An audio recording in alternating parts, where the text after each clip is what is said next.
Zahra Rahmani, une réaction peut-être au travail de ces deux jeunes artistes que l'on a en plateau. Quelle est votre vision, vous, aujourd'hui on va le voir, hein, dans l'exposition au Mucem, il est aussi question du rôle des artistes dans les sociétés, d'ailleurs historiquement, mais de manière contemporaine aussi. Leurs travaux, que vous inspire-t-il, ce questionnement? Bon, moi, je trouve que pratiquer un art, c'est déjà être un exemple d'individu en quête d'émancipation. Donc déjà, je trouve que c'est un peu sortir de la norme, même si on peut parfois reprocher à l'art d'être normé. Mais moi, ce que ça m'inspire, c'est déjà, on entend des désirs. Ça me fait très plaisir. Et ben voilà, il y a des gens qui tentent en fait tout simplement de le réaliser, ce désir-là.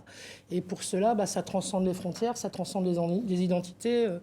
Moi, ce que ça m'inspire, c'est que je me rends compte que depuis un moment, il y a une sensibilité contemporaine mondiale. Mais vraiment, je veux dire, c'est pas qu'une histoire de Maghreb.